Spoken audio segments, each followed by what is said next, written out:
العالمین والعاقبۃ للمتقین الصلاۃ والسلام علی اشرف الانبیاء والمرسلین اما بعد۔ سامعین و ناظرین، وہابیوں کی بدعات کے سلسلہ کے حوالہ سے چوتھی ویڈیو ہے۔ پہلی تین ویڈیوز کے اندر وہابیوں کے ایک عمل کا ذکر کیا، وہی عمل وہابیوں کے اصولوں کے تحت بہت بڑی بدعت قرار پایا۔ تو آج کی اس ویڈیو کے اندر بھی وہابیوں کے اسی عمل کا ذکر ہوگا، اور وہابیوں کے ایک اور اصول کے تحت جب اس عمل کو دیکھا تو اس اصول کے تحت بھی وہی عمل بہت بڑی بدعت قرار پایا۔ میری التماس ہے آپ حضرات سے کہ ہماری پہلی ان تین ویڈیوز کو بھی سماعت فرمائیں، تاکہ زیادہ سے زیادہ آپ حضرات کو وہابیوں کی بدعات کا علم ہو سکے، چونکہ یہ حضرات اپنے علاوہ جو ان کے افکار و نظریات کے ساتھ اتفاق نہیں کرتا، اختلاف کر لے تو اسے فوراً بدعتی قرار دے دیا جاتا ہے، حالانکہ یہ خود وہابی دیوبندی حضرات اپنے معمولات میں اپنے اصولوں کے تحت بہت بڑے بدعتی قرار پاتے ہیں۔ سامعین و ناظرین، وہابیوں کا جو عمل ہے وہ یہ ہے، بہشتی زیور 11واں حصہ عیدین کی نماز کا بیان ہے۔ وہابیوں کے امام تھانوی صاحب لکھتے ہیں کہ بعد نماز عیدین کے یا بعد خطبہ کے دعا مانگنا گو نبی صلی اللہ علیہ وآلہ وسلم اور ان کے صحابہ اور تابعین اور تبع تابعین سے منقول نہیں، مگر چونکہ ہر نماز کے بعد دعا مانگنا مسنون ہے تو اس لیے بعد نماز عیدین بھی دعا مانگنا مسنون ہوگا۔ تھانوی صاحب کے اس اقتباس میں، اس عبارت میں دو باتیں ہیں۔ ایک بات یہ کہ یہ عمل یعنی عیدین کے بعد یا خطبہ کے بعد دعا مانگنا رسول اکرم صلی اللہ علیہ وآلہ وسلم، صحابہ کرام، تابعین، تبع تابعین میں سے کسی سے منقول نہیں ہے، لیکن اس کے باوجود تھانوی صاحب نے اس عمل کو مسنون قرار دیا۔ اسی طرح وہابیوں کے محقق ڈاکٹر خالد محمود وہابی نے ابقات جلد 1 صفحہ نمبر 113 کے اوپر جو اپنی تائید کے اندر دو فتوے نقل کیے، ایک مفتی شفیع کا فتویٰ، ایک مفتی عزیز الرحمن عثمانی دیوبندی کا فتویٰ نقل کیا۔ ان دو فتووں کے اندر بھی اس بات کی تصریح ہے کہ کسی حدیث فعلی سے یہ عمل ثابت نہیں ہے، یعنی نہ ہی نبی علیہ السلام نے کیا، نہ ہی صحابہ کرام، نہ ہی تابعین میں سے کسی تابعی نے کیا، نہ ہی تبع تابعین میں سے کسی ایک نے یہ عمل کیا۔ اور عزیز الرحمن دیوبندی کے فتویٰ میں اس بات کی بھی تصریح موجود ہے کہ ان حضرات کے اکابر کا یہ معمول رہا ہے کہ رشید احمد گنگوئی، قاسم ننوتوی دیوبندی، یعقوب ننوتوی دیوبندی، محمود الحسن دیوبندی، یہ حضرات عیدین کے بعد اور خطبہ کے بعد دعا مانگتے رہے ہیں اور اس عمل کو باعث ثواب، باعث فضیلت بتاتے ہیں۔ یہ ان حضرات کا عمل ہے کہ عیدین کے بعد دعا مانگنا یا خطبہ کے بعد،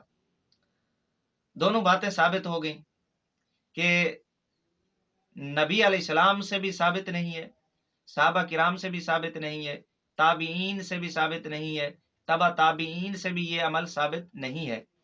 اور یہ بھی ثابت ہو گیا کہ ان حضرات کے اکابر یہ عمل کرتے رہے ہیں۔ رشید احمد گنگوئی، قاسم ننوتوی، یعقوب ننوتوی، محمود الحسن دیوبندی، یہ سارے حضرات عیدین کے بعد دعا مانگتے رہے ہیں، خطبے کے بعد دعا مانگتے رہے ہیں۔ تو ان کے اس عمل کو ہم انہی حضرات کے ایک اصول کے تحت دیکھتے ہیں۔ راہ سنت کتاب ہے، وہابیوں کے بہت بڑے محقق سرفراز خان صفدر دیوبندی گکھڑوی، اس کتاب کا صفحہ نمبر 93 ہے، 9 اور 3 ایک اصول نقل کیا۔ یہ اصول ذرا سماعت فرمائیں اور پھر ان حضرات کے اس مذکورہ عمل کو کہ عیدین کے بعد اور خطبہ کے بعد دعا مانگنا، جو نہ ہی نبی علیہ السلام سے ثابت ہے، نہ ہی صحابہ کرام سے ثابت ہے، نہ ہی تابعین سے، نہ ہی تبع تابعین سے، ان کے اس عمل کو اس اصول کے تحت دیکھیں اور اندازہ کریں کہ یہ کتنے بڑے بدعتی قرار پاتے ہیں۔ وہ اصول یہ ہے، صفحہ نمبر 93 ہے۔ ان تمام عبارات سے یہ بات بالکل واضح ہو گئی ہے کہ باوجود محرک اور سبب کے حضرت صلی اللہ تعالی علیہ وسلم کا کسی کام کو نہ کرنا ایسا ہی سنت ہے جیسا کہ آپ کا کسی کام کو کرنا سنت ہے، اور جو شخص آپ کی اس سنت پر عمل نہیں کرتا وہ محدثین کرام کی تصریح کے مطابق بدعتی ہوگا۔ صفحہ نمبر 93۔ اصول یہ ہے کہ جو کام رسول اللہ صلی اللہ علیہ وآلہ وسلم نے کیا ہے، جیسے اس کام کو کرنا سنت ہے، اسی طرح جو کام نبی رسالت صلی اللہ علیہ وآلہ وسلم نے نہیں کیا، ویسے ہی اس کام کو نہ کرنا سنت ہے۔ اب عیدین یا خطبہ کے بعد رسول اکرم صلی اللہ علیہ وآلہ وسلم نے دعا نہیں مانگی۔ ہاں، اگر کوئی مانگی ہے تو یہ کوئی حدیث پیش کر دیں کہ رسول اللہ صلی اللہ علیہ وآلہ وسلم نے مانگی ہے اور ان الفاظ کے ساتھ مانگی ہے۔ اگر کوئی ان کے پاس حدیث ہے، دلیل ہے تو یہ پیش کر دیں، لیکن ادھر یہ خود تسلیم کرتے ہیں کہ نبی علیہ السلام سے ثابت نہیں ہے، نبی علیہ السلام نے عیدین یا خطبہ کے بعد دعا نہیں مانگی، تو اب عیدین اور خطبہ کے بعد دعا نہ مانگنا انہی حضرات کے اصول کے مطابق ایک سنت قرار پایا۔ تو اب انہی حضرات کا اصول ہے کہ جیسے نبی علیہ السلام کے کیے ہوئے کام کو کرنا سنت قرار پاتا ہے، اسی طرح نبی رسالت صلی اللہ علیہ وآلہ وسلم کے نہ کیے ہوئے کام کو نہ کرنا بھی سنت قرار پاتا ہے۔ تو اب انہیں چاہیے تھا کہ جیسے نبی علیہ السلام نے عیدین کے بعد یا خطبہ کے بعد دعا نہیں مانگی، تو انہیں بھی چاہیے تھا کہ نبی علیہ السلام کی اس سنت پر عمل کرتے، عیدین اور خطبہ کے بعد دعا نہ مانگتے، جبکہ ان حضرات نے عیدین اور خطبہ کے بعد دعا مانگی ہے۔ اور یہی بات مفتی عزیز الرحمن عثمانی وہابی دیوبندی